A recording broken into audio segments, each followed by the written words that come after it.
Jumpa lagi di channel Omah Solusi Indonesia Studio Jambi. Seperti biasa, sebelumnya saya akan mengingatkan kembali kepada Anda yang mungkin memiliki pertanyaan, khususnya di seputar masalah macet tagihan kartu kredit ataupun KTA. Silakan Anda langsung WA ke nomor saya di 0823 7182 1616. Dan semua pertanyaan yang masuk nantinya akan saya coba bantu jawab. Nah, video kali ini saya akan memberikan langkah-langkah yang harus dilakukan ketika salah satu dari anggota keluarga kita ada yang meninggal dunia dan kondisinya punya tagihan kartu kredit. Ya, jadi video ini saya buat karena melihat kondisi yang kita alami sekarang, di mana kondisinya adalah selama masa pandemi COVID ini kita telah lihat telah banyak korban yang berjatuhan, yang meninggal dunia akibat terpapar virus corona. Dan mungkin bisa jadi dari antara Anda ada yang mengalami hal seperti ini. Ya. Namun sebelumnya saya ingin mengucapkan turut berduka cita yang sedalam-dalamnya bagi Anda yang mungkin mengalami hal yang akan saya jelaskan ini, di mana ada salah satu dari anggota keluarga Anda yang meninggal dunia akibat terpapar virus corona. Semoga arwah dari almarhum bisa beristirahat dengan tenang dan diterima di sisi Tuhan. Dan bagi keluarga yang ditinggalkan bisa dengan rela menerimanya, ya. Baik, saya akan mulai menjelaskan mengenai langkah-langkahnya. Jadi langkah yang pertama, ketika ada salah satu dari anggota keluarga kita yang meninggal dunia, adalah kita harus mencoba mencari tahu apakah almarhum tersebut mempunyai tagihan kartu kredit. Caranya adalah kita harus mengecek email dari almarhum tersebut. Ya, nanti kita cari apakah ada yang email yang dikirimkan dari bank. Nah, kalau ada, Anda coba cari email yang berjudul billing statement atau tagihan kartu kredit. Nah, setelah ditemukan, cobalah Anda lihat di bagian rincian tagihan. Di situ Anda coba cari apakah ada yang bertuliskan program credit shield. Nah, apabila ada, maka untuk tagihan kartu kredit dari almarhum tersebut nantinya akan dibayarkan oleh pihak asuransi. Dan Anda nanti bisa menanyakan ke pihak bank atau datang ke pihak bank untuk menanyakan data-data apa yang diperlukan untuk mengklaim dari asuransi tersebut. Ya, nah itu langkah yang pertama. Nah, namun mungkin ada Anda yang mengatakan, wah Pak, saya nggak tahu emailnya atau saya nggak tahu passwordnya. Jadi gimana ya? Nah, nggak usah bingung. Jadi apabila Anda tidak tahu mengenai password ataupun email dari almarhum, ya Anda cukup tunggu saja di rumah. Handphone dari almarhum tetap Anda nyalakan, dan nantinya selang beberapa waktu pasti ada telepon dari pihak bank yang menghubungi nomor dari almarhum tersebut apabila almarhum mempunyai tagihan kartu kredit. Karena apabila almarhum mempunyai tagihan kartu kredit dan pada waktu tanggal jatuh tempo lebih 1 hari belum ada pembayaran, maka dari pihak bank akan menghubungi nomor handphone yang tertera di sistem penagihan dari almarhum tersebut. Ya, jadi Anda tunggu di rumah sampai suatu hari ada telepon dari bank yang menanyakan bagaimana untuk tagihannya yang belum dibayarkan. Nah, saat itulah Anda bisa menginformasikan kepada petugas bank tersebut. Anda bisa menginformasikan bahwa pemilik dari kartu kredit tersebut telah meninggal dunia. Dan Anda bisa minta kepada pihak bank tersebut, minta tolong dikirimkan untuk lembar tagihannya, surat tagihannya ke alamat rumah. Jadi supaya Anda bisa membacanya. Ya. Nah, setelah nantinya surat tagihan tersebut dikirimkan ke rumah dan Anda terima dan Anda baca. Nah, Anda cek apakah di situ di bagian rincian tagihan ada yang namanya program Credit Shield. Kalau ada yang namanya program Credit Shield, ya seperti tadi, artinya untuk tagihan kartu kredit dari almarhum tersebut akan dibayarkan oleh pihak asuransi. Ya. Dan apabila tidak ada yang namanya program Credit Shield di rincian tagihannya, berarti utang dari tagihan dari kartu kredit almarhum artinya belum ada yang membayarkan. Dengan kata lain, bank akan terus mengadakan penagihan dari tagihan kartu kredit tersebut. Selanjutnya, apabila ternyata si almarhum tidak mengikuti program Credit Shield, apa yang harus kita lakukan? Ya, yang Anda harus lakukan adalah Anda coba berkumpul dengan semua anggota keluarga dan Anda rundingkan apa yang kira-kira mau dilakukan selanjutnya. Ada dua opsi.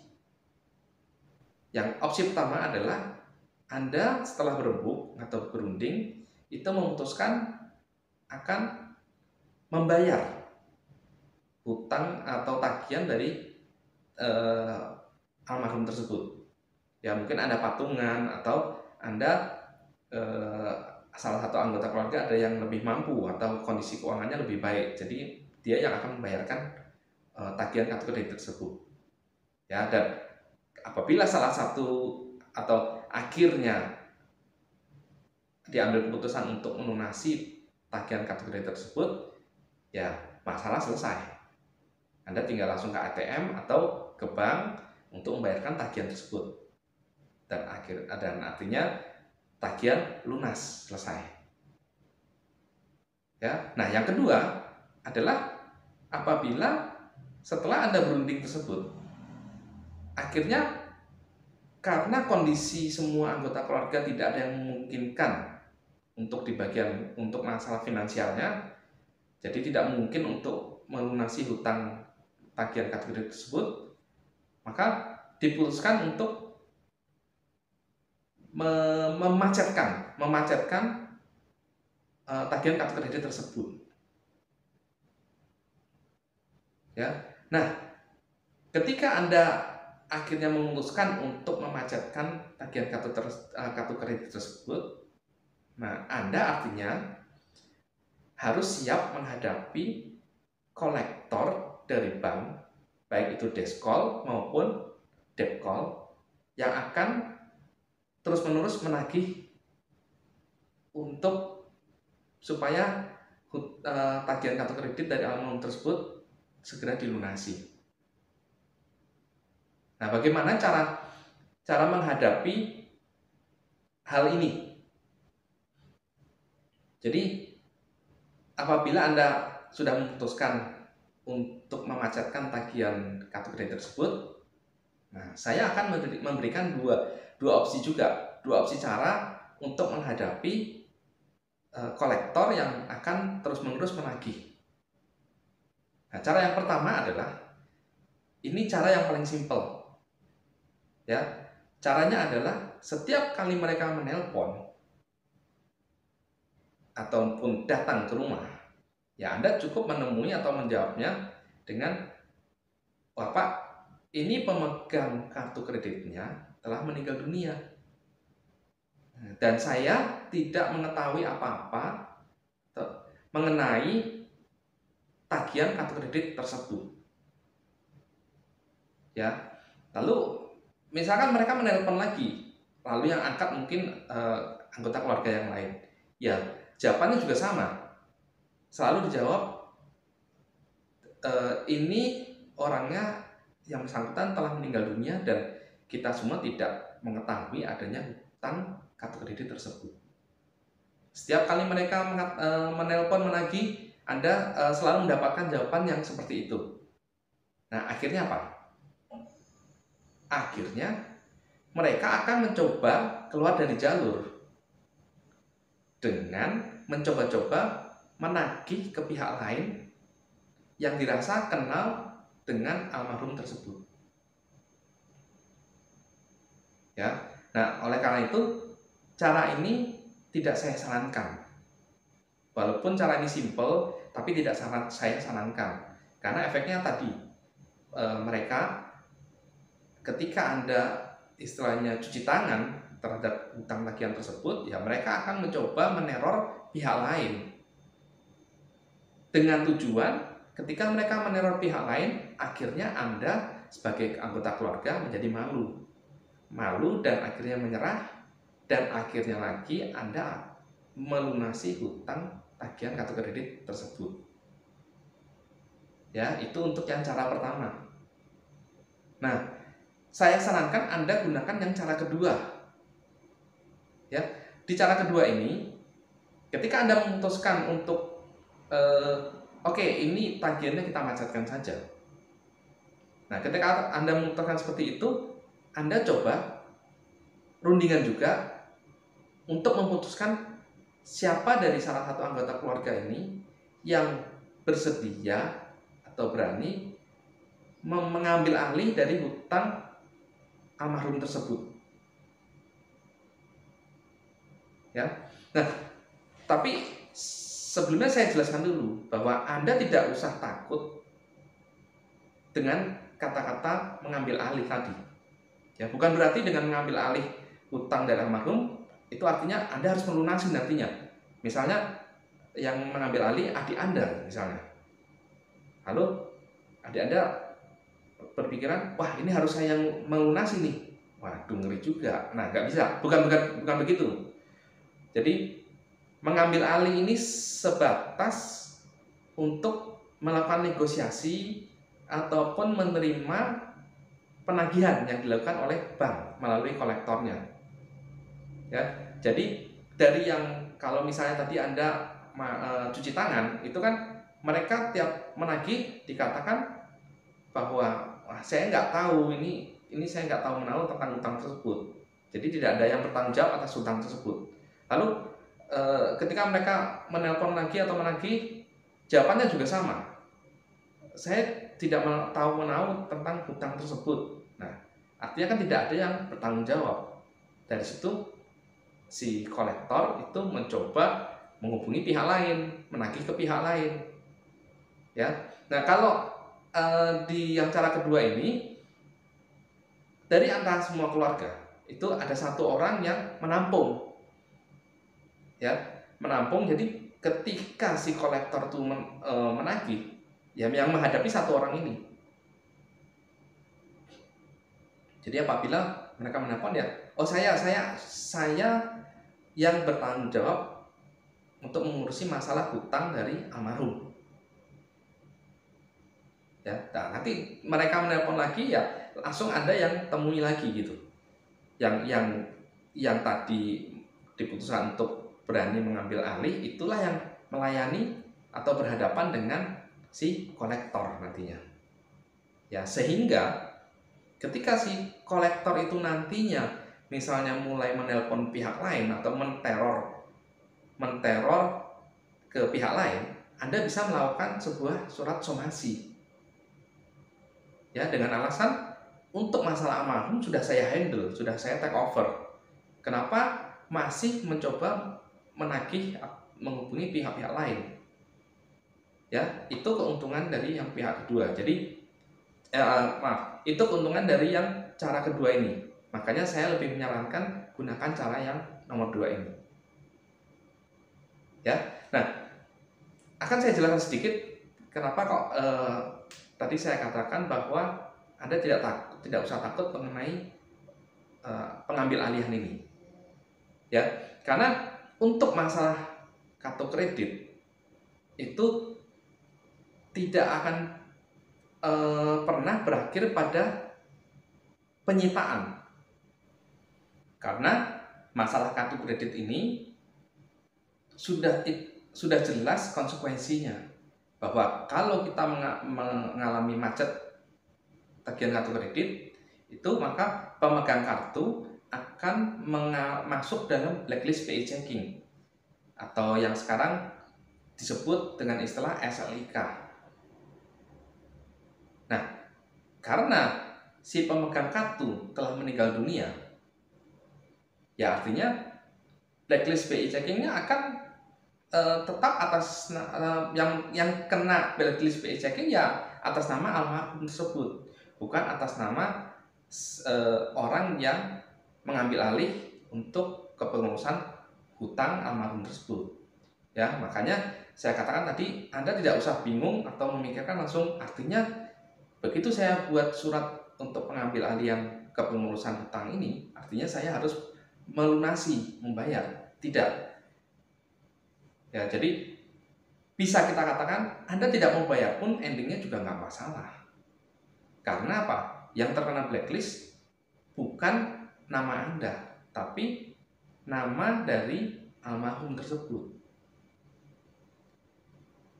Ya. Nah, namun untuk masalah pelunasan dari hutang almarhum tersebut itu 100% terserah dari anggota keluarga.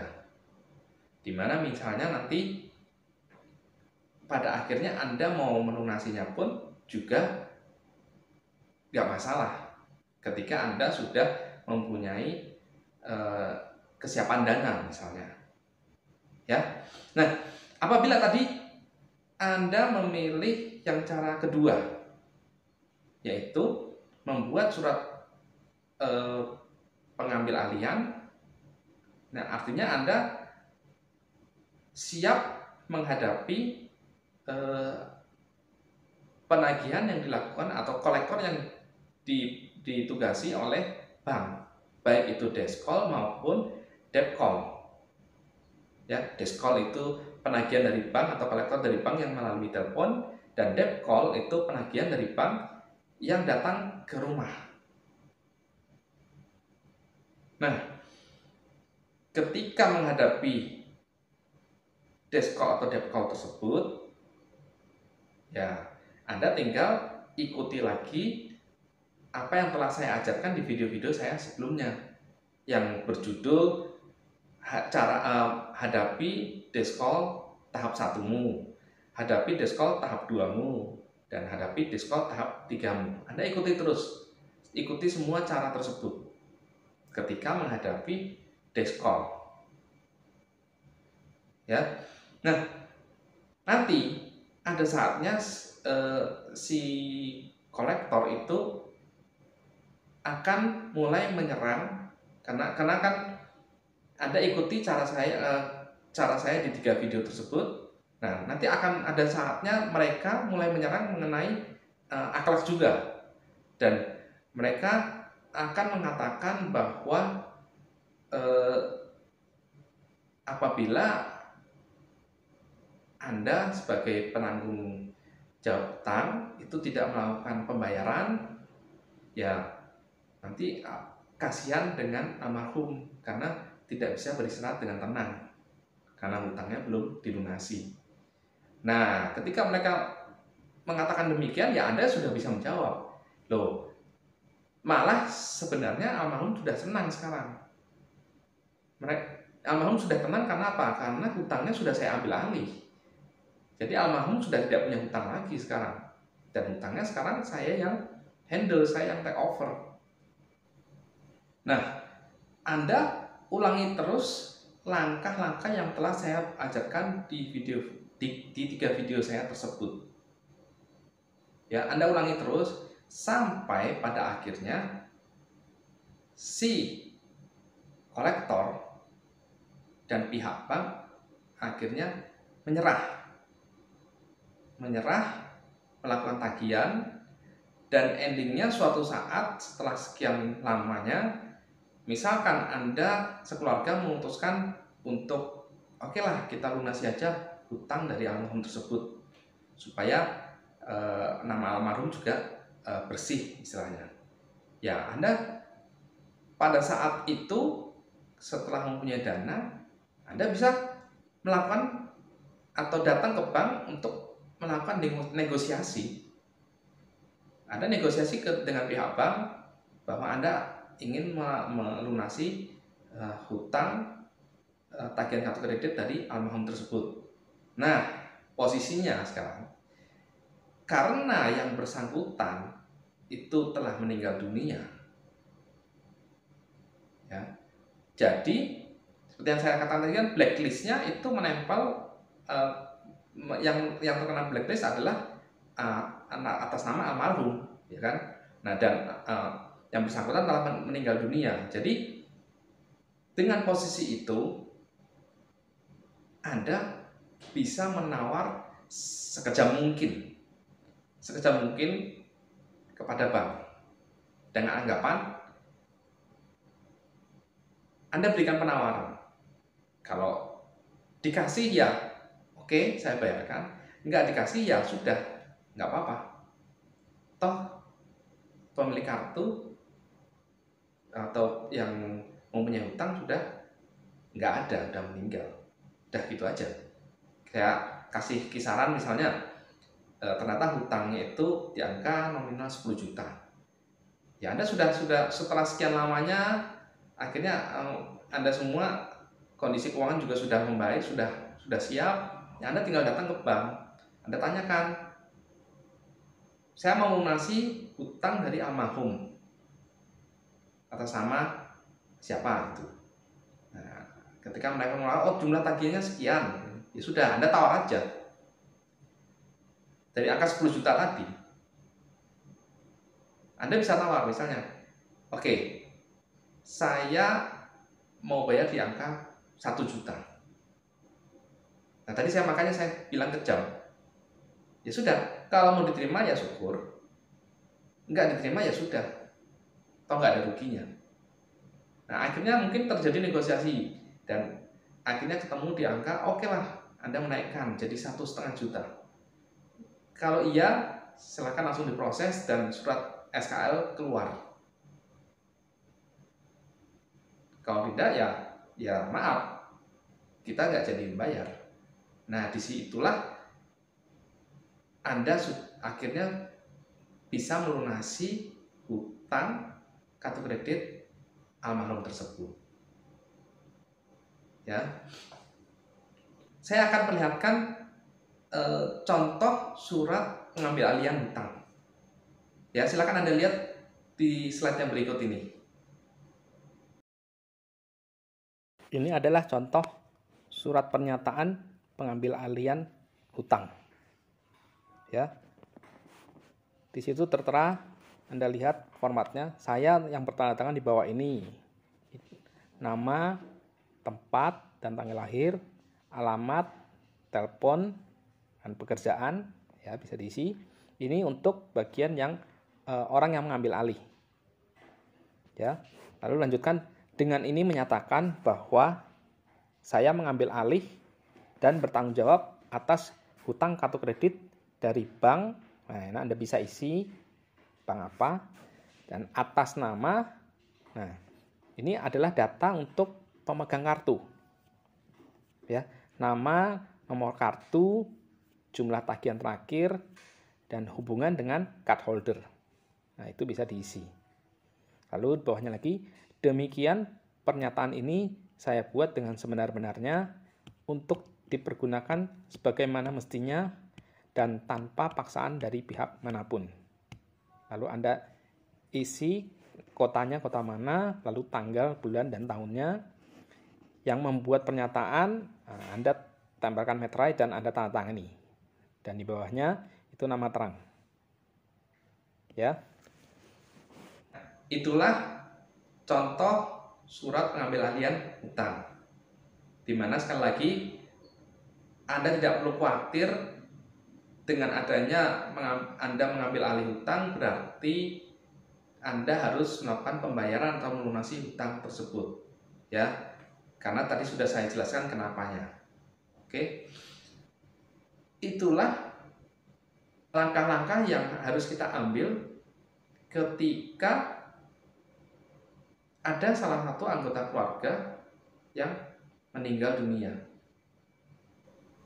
di mana Anda harus mulai mencoba mengecek apakah almarhum mempunyai hutang tagihan kartu kredit. Apabila iya, Anda bisa rundingkan dengan keluarga apakah hutang tagihan kartu kredit tersebut mau dilunasi ataupun mau dimacetkan. Dan ketika Anda memilih untuk dimacetkan, Anda bisa menggunakan cara-cara yang telah saya ajarkan di video-video saya sebelumnya. Dan endingnya itu semua ada di tangan keluarga Anda. Mau dilunasi, oke. Mau tidak dilunasi pun Anda sudah tahu apa alasannya. Ya, demikianlah video saya kali ini. Semoga bisa menjadi pembelajaran dan bermanfaat bagi Anda semua. Nama saya Rudi, kita jumpa lagi di video saya berikutnya.